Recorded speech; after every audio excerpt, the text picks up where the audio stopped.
S, over to you Nandan ಅವರೇ. ಅದ್ರ ಜೊತೆಗೆ ಇನ್ನೊಂದು ಪ್ರಶ್ನೆ, ಅದು ನೀವು ಮಂಡನೆ ಮಾಡಿದಾಗಾದ್ರೂ ಆಗಲಿ, ಅವರು ಮಂಡನೆ ಮಾಡಿದಾಗಾದ್ರೂ ಆಗಲಿ, ಸಂಪೂರ್ಣವಾಗಿ ಕಾರ್ಯರೂಪಕ್ಕೆ ಬಡ್ಜೆಟ್ ಬರುತ್ತೆ ಅನ್ನೋದು ಪ್ರಶ್ನೆ. ನೋಡಿ ಮೇಡಮ್, ಇವರು ರೈತರಿಗೆ ದರ ಉಳಿಸ್ಬಿಟ್ಟಿದ್ದೀವಿ, ರೈತರಿಗೆ ನಾವು ಅವ್ರ ಮಕ್ಕದಲ್ಲಿ ಮಂದಹಾಸ ತರಿಸ್ಬಿಟ್ಟಿದ್ದೀವಿ ಅಂತ ನರೇಂದ್ರ ಮೋದಿ, BJP ಸರ್ಕಾರ, BJP ಮಿತ್ರರು ಹೇಳ್ತಾರೆ. ಒಂದು ಎಕ್ಸಾಂಪಲ್ ಕೊಡ್ತೀನಿ. ಯೂರಿಯಾ ಸಬ್ಸಿಡಿಗೆ ಇವರದೇ ಸರ್ಕಾರ ಕಳೆದ ಬಡ್ಜೆಟ್ನಲ್ಲಿ 1,20,000 ಕೋಟಿ ಇಟ್ಟಿದ್ರು ಸಬ್ಸಿಡಿ. ಈ ಬಡ್ಜೆಟ್ನಲ್ಲಿ ಅದನ್ನ 1,00,000 ಕೋಟಿ 16 ಲಕ್ಷಕ್ಕೆ ತಂದು ನಿಲ್ಸಿದ್ದಾರೆ. ಏನಕ್ಕೆ ಕೋತಾ ಮಾಡಿದ್ರು? ಸೆಕೆಂಡ್, ಒಂದು ನಿಮಿಷ ನೀವು ಮಾತಾಡ್ಬಿಡಿ ಕಣ್ರಿ.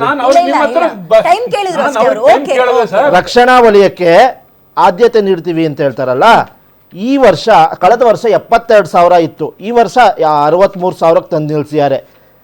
ಡೆಲ್ಲಿಯಲ್ಲಿ ನಮಗೆ ಆಗ್ತಿರುವ ದೇಶದಲ್ಲಿ ದೊಡ್ಡ ಒಂದು ಕ್ಲೈಮೇಟ್ ಚೇಂಜ್ ಆಗ್ಬಿಟ್ಟು ಜನರು ಹೊರಗಡೆ ಬರಕ್ಕಾಗ್ತಿಲ್ಲ ಡ್ಯೂ ಟು ಕ್ಲೈಮೇಟ್ ಚೇಂಜ್.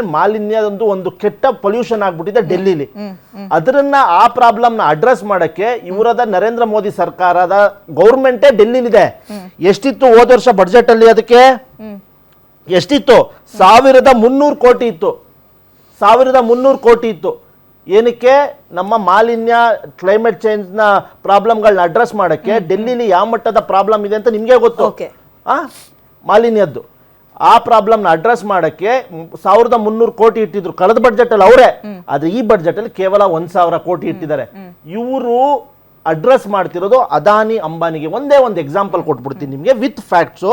ಇವರು ಕಳೆದ ಡಿಸೆಂಬರ್ 21 ಒಂದು ನ್ಯೂಕ್ಲಿಯರ್ ಲೈಬಿಲಿಟಿ ಬಿಲ್ನ ಪಾಸ್ ಮಾಡ್ತಾರೆ. ಪ್ರೈವೇಟ್ ಪ್ಲೇಯರ್ಸು ನ್ಯೂಕ್ಲಿಯರ್ ಇದಕ್ಕೆ ಬರೋಕ್ಕೆ, ಫೀಲ್ಡ್ಗೆ ಬರೋಕ್ಕೆ.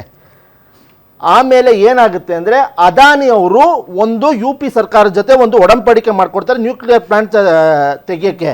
February 21 first government announce 0 customs duty on imports goods on related to nuclear power project. ಉದ್ದಿಮೆದಾರರು BJP ಪರವಾಗಿ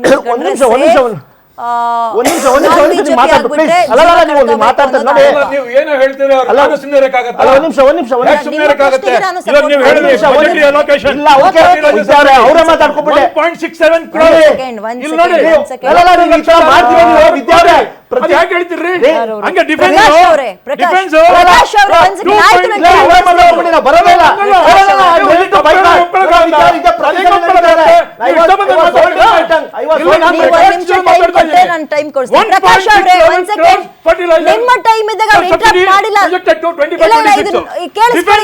2.3 lakh crore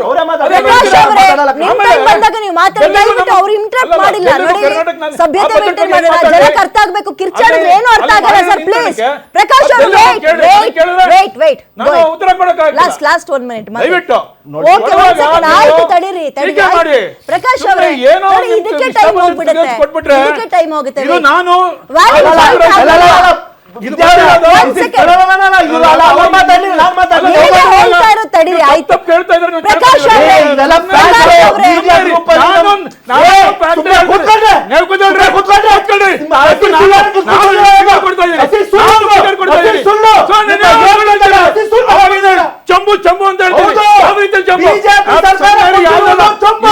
ಚಂಬು ಅಂತ ಅದಾಗಕ್ಕಿಲ್ಲ.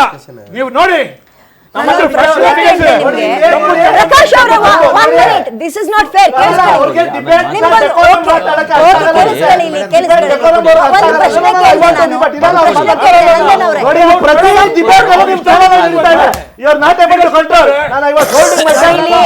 ನಾನು ಅದು ಕೇಬಲ್ ಇದೀನ ಇಲ್ವಾ ಅನ್ಕೊಂಡು ನೀವೇ ಮಧ್ಯಕ್ಕೆ 100 ಸಲ ಬಾಯ್ ಹಾಕಿದ್ರೆ ಏನ್ ಮಾಡೋಣ? ಎಲ್ಲರೂ ಸುಮ್ಮನಿರ್ತಾರೆ. ಪಾರ್ಟಿ ವಕ್ತಾರರು ಅಂದ್ರೆ ನಿಮಗೆ ಬಂದಿದ್ದೆ ಆಟ ಆಡ್ಬಿಡ್ತೀರಿ. ಪ್ರಕಾಶ್ ಅವರೇ, ನಿಮ್ ಟೈಮ್ ಬಂದಾಗ ನೀವು ಮಾತಾಡಿ, ಟೈಮ್ ಆಗಿ ಹೊರತು. ನಾನು ಇನ್ನೊಂದು ಪ್ರಶ್ನೆ ಕೇಳಿದೆ, ಸಂಪೂರ್ಣವಾಗಿ ಕಾರ್ಯರೂಪಕ್ಕೆ ಕಾಂಗ್ರೆಸ್ ಇದ್ದಾಗಲೂ ಬಂದಿದ್ಯಾ, BJP ಅವರು ಮಾಡ್ತಾರಂತ ಒಂದು ಪ್ರಶ್ನೆ ಕೇಳಿದೆ, ಅದಕ್ಕೆ ಉತ್ತರ ಕೊಡ್ಬಿಡಿ. I want to finish my answer madam.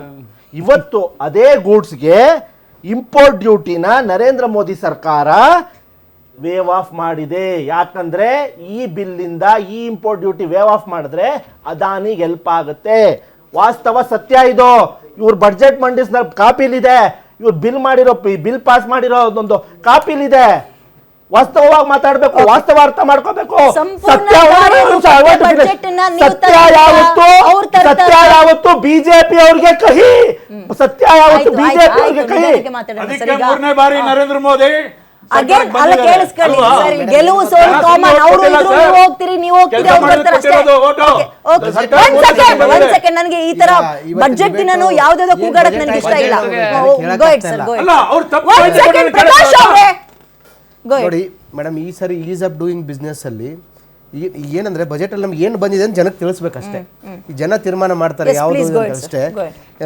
ವಾಸ್ತವ ಏನಿದೆ ಅಂತ ಅವ್ರಿಗೆ ಅರ್ಥ ಆಗುತ್ತೆ. ಈಗ ನಾವು ಇಲ್ಲದನ್ನ ನಾವು ಡಿಸ್ಕಷನ್ ಮಾಡ್ಕೋಕ್ಕಾಗಲ್ಲ. ಈಸ್ ಆಫ್ ಡೂಯಿಂಗ್ ಬಿಸ್ನೆಸ್ ಅಲ್ಲಿ ನೋಡಿ, ಇಂಡಿವಿಜುವಲ್ ಪರ್ಸನಲ್ಸ್ ರೆಸಿಡೆಂಟ್ ಔಟ್ಸೈಡ್ ಇಂಡಿಯಾದವರು ಅವ್ರಿಗೂ ಈ ಇಕ್ವಿಟಿ ಇನ್ಸ್ಟ್ರೂಮೆಂಟ್ಸಲ್ಲಿ ಪಾರ್ಟಿಸಿಪೇಟ್ ಮಾಡೋಕ್ಕೆ ಅವಕಾಶ ಕೊಟ್ಟಿದ್ದಾರೆ. ಅದು ಅದರಿಂದ ಫಂಡ್ ಹೊರಗಡೆಯಿಂದ ಬಂದರೆ, ನಮ್ಮ ಇಂಡಿಯಾದವ್ರು ಹೋಗಿ ಬೇರೆ ಕಂಟ್ರಿಯಲ್ಲಿ ಇರ್ತಾರಲ್ಲ, ಅವ್ರ ಫಂಡ್ನ ಈ ಮುಂಚೆ ಮೋಸ್ಟ್ಲಿ ಇಂಡೈರೆಕ್ಟ್ ಮೆಥಡಲ್ಲಿ ಅವರೆಲ್ಲ ಮಾಡ್ತಾ ಇದ್ದಾರೆ ದುಡ್ಡನ್ನ ತಂದು ಇಂಡಿಯಾಗೆ. ಮೋಸ್ಟ್ಲಿ ಅದನ್ನ ತೆಗಿಬೇಕಾದ್ರೆ ಡೈರೆಕ್ಟಾಗಿ ಮಾಡಲಿ ಅನ್ನೋದನ್ನು ಮಾಡಿದ್ದಾರೆ. ಇದರಿಂದ ಒಂದು ದೂರದೃಷ್ಟಿ ಇದೆ ಇದರಲ್ಲಿ. ಹಾಗೆ interest awarded by the motor accident claim tribunal to natural person, ಅದನ್ನ ಮುಂಚೆ ಇನ್ಕಮ್ ಟ್ಯಾಕ್ಸಲ್ಲಿ ಟ್ಯಾಕ್ಸ್ ಆಗ್ತಾ ಇತ್ತು.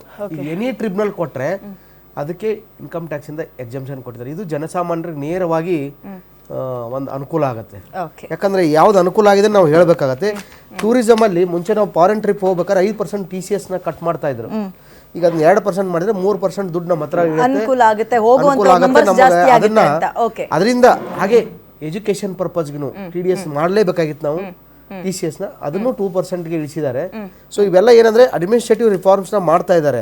ನಮ್ಗೆ ಇನ್ನೂ ಯಾಕಂದ್ರೆ ಸರಳೀಕರಣಗಳು ಬೇಕು. ಯಾಕಂದ್ರೆ ನಮ್ಮ ಇಂಡಿಯನ್ ಟ್ಯಾಕ್ಸೇಷನ್ ಸಿಸ್ಟಮ್ ಯಾವ ತರ ಇದೆ ಅಂದ್ರೆ ಬಹಳ ಕಾಂಪ್ಲಿಕೇಟೆಡ್ ಇದೆ. ನಾವು ಎಷ್ಟೇ ಹೊಸ ಆಕ್ಟ್ ಬಂದಿದೆ, ಏಪ್ರಿಲ್ 2026 ಇಂದ ನ್ಯೂ ಇನ್ಕಮ್ ಟ್ಯಾಕ್ಸ್ ಆಕ್ಟ್ 25 ಬರ್ತದೆ. ಅದು ಹಳೆ ಬಾಟಲ್ ಹಳೆ ವೈನ್ ಎಲ್ಲ ಅದೇ ತರನೇ ಇದೆ. ಹೊಸ ಸೆಕ್ಷನ್ ಹೊಸ ಆಕ್ಟ್ ಬಂದ ತಕ್ಷಣ ಆಗಲ್ಲ. ಅಂದ್ರೆ ಸರ್ ದಯವಿಟ್ಟು ಬಿಡಿ ಸರ್, ನಾನು ಹೇಳೋದು ಬಿಡಿ ಸರ್, ನಾನು ಹೇಳೋದು ಬಿಡಿ. ಅದನ್ನ ಏನಾಗತ್ತಂದ್ರೆ ಆ ಟ್ಯಾಕ್ಸ್ಗಳು ಬಂದಿದೆ, ಬಟ್ ಇನ್ನ ಕಾಂಪ್ಲಿಕೇಶನ್ಗಳು. ಅದರಲ್ಲಿ ಇನ್ನೊಂದು ಏನಂದ್ರೆ ನನಗೆ ಬಹಳ ಪ್ರಮುಖವಾಗಿ ಅಂದ್ರೆ ನಾನ್ ರೆಸಿಡೆಂಟ್ ಈ ಏನಾದರೂ ಪ್ರಾಪರ್ಟಿ ಸೇಲ್ ಮಾಡಿದ್ರೆ ಅವಾಗ TDS ಹೈಯರ್ ರೇಟ್ಗೆ TDS ನ ಮಾಡಬೇಕಾಯ್ತು. ಮುಂದೆ ಅವ್ರು ಟ್ಯಾನ್ ನಂಬರ್ ತಗೋಬೇಕಾಯ್ತು. ಅದು ಭಾಳ ಹೆರಾಸ್ಮೆಂಟ್ ಆಗೋದು ನಮ್ಗೆ. ಯಾಕಂದ್ರೆ ಅವ್ರು ಬೇರೆ ಕಂಟ್ರಿಯಲ್ಲಿ ಇರ್ತಾರೆ, ಯಾವಾಗೂ ನಮ್ಮ ಇಂಡಿಯಾದಲ್ಲಿ ಆಸ್ತಿ ಇರುತ್ತೆ. ಈಗ ಪ್ಯಾನ್ ಬೇಸ್ ಮೇಲೆನೆ, ಬೈಯರ್ ಪ್ಯಾನ್ ಬೇಸ್ ಮೇಲೆನೆ ಇದನ್ನ ಮಾಡಬೇಕಾಗಿತ್ತು. ಅದೊಂದು ಬಹಳ ಒಳ್ಳೆ ಬೆಳವಣಿಗೆ ತಗೊಂಡಿದ್ದಾರೆ. ಓಕೆ ಸರ್, ಲಾಸ್ಟ್ ಕಾಮೆಂಟ್ ನಿಮ್ದು. ಮೇಡಮ್, ಈಗ ಇನ್ನೊಂದು ಹೇಳಬೇಕು ಅಂದರೆ, ಈಗ JDS ಸರ್ಕಾರ ಇದ್ರ ಬಗ್ಗೆನೂ ಅವ್ರು ಮಾತಾಡಿದ್ರು. ನಾನು ಹೇಳೋದು, ಈಗ ರಾಜ್ಯ ಸರ್ಕಾರದಲ್ಲಿ ಯಾವ ರೀತಿ ಕುಮಾರಸ್ವಾಮಿ ಅವರಿಗೆ ಕೇಂದ್ರ ಈಗ ಆಂಧ್ರಗೆ ಹೆಚ್ಚಿನ ಕೊಡುಗೆ ಕೊಟ್ಟರು ಅಂತ ಹೇಳಿದ್ರು. ಯಾಕೆ ಅನುದಾನ ಕೊಡ್ತಾ ಇದ್ದಾರೆ? ಅಲ್ಲಿ ವೈಜಾಗ್ ಅಂತ ಒಂದು ಕಂಪ್ನಿ ಮುಚ್ಚೋಗ ಹಂತದಲ್ಲಿತ್ತು. ಅಂಥ ಒಂದು ಕಂಪನಿಗೆ ಕೇಂದ್ರ ಸರ್ಕಾರದಿಂದ ಕುಮಾರಸ್ವಾಮಿ ಅವ್ರನ್ನ ಇನ್ವೈಟ್ ಮಾಡಿ ಕುಮಾರಸ್ವಾಮಿ ಹಲವಾರು ಕೊಡುಗೆಗಳು ಕೊಟ್ಟರು. ಆಂಧ್ರ ಪ್ರದೇಶ ಮುಖ್ಯಮಂತ್ರಿ ಕೇಳ್ಕೊಂಡ್ರು, ಅವ್ರಿಗೆ ಬೇಕಾದ ವ್ಯವಸ್ಥೆನ ಮಾಡಕ್ಕೆ. ನೀವು ಬೇಕಾದ್ರೆ ಕೇಳ್ಕೊಳ್ರಿ ಅಂತಾನ? ಅಲ್ಲ, ಕೇಳಕ್ಕಲ್ಲ, ಬಂದಿದ್ದಾರಲ್ಲ ಮೇಡಮ್, ಕೇಳಿ ಮಂಡ್ಯದಲ್ಲಿ ಜಾಗ ಕೇಳ್ತಾ ಇದ್ದಾರೆ. ತುಂಬಾ ಕ್ಷೇತ್ರದಲ್ಲಿ ಒಂದು ಕಾರ್ಖಾನೆ ಸ್ಥಾಪನೆ ಮಾಡಕ್ಕೆ ಜಾಗ ಕೊಡಿ. ಆಯ್ಕಿರೋರು ನಮ್ಮ ಸಚಿವರಿದ್ದಾರೆ ಅಂತ ನಾವು ಹೆಮ್ಮೆಯಿಂದ ಕೇಳ್ಕೊಂತೀವಿ. ನೀವು ಬಂದು ಕೇಳಿದ್ರೆ ಮಾತ್ರ ಕೊಡೋದು. ಬಂದ್ರು ಗೆಸ್ಟ್ ಆಗಿ ಕರೆದ್ರು, ಹಂಗಾಗಿ ನಾವು ಕೊಡ್ತಾ ಇದೀವಿ ಗಿಫ್ಟ್. ಜಾಗ ಕೇಳ್ತಾ ಇರೋ ಜಾಗ ಕೊಡ್ತಾ ಇಲ್ವಲ್ಲ ಮೇಡಮ್? ಸಾತನೂರಿನಲ್ಲಿ ಜಾಗ ಸರ್ಕಾರ ರೆಡಿಯಾಗಿಟ್ಟಿದೆ. ಕರ್ಕೊಂಡ್ ಬಂದು ಜಾಗ ಕೊಡ್ತಾ ಇಲ್ಲ ಅನ್ನೋದನ್ನ ನೀವೇ ನೋಡಿ. ಥ್ಯಾಂಕ್ ಯು ಸೋ ಮಚ್ 5 ಜನಕ್ಕೂ ಕಾರ್ಯಕ್ರಮದಲ್ಲಿ ಭಾಗಿಯಾಗಿದ್ದಕ್ಕೆ. ಇದು ಬಜೆಟ್ ನ ಚರ್ಚೆಯಾಗಿತ್ತು.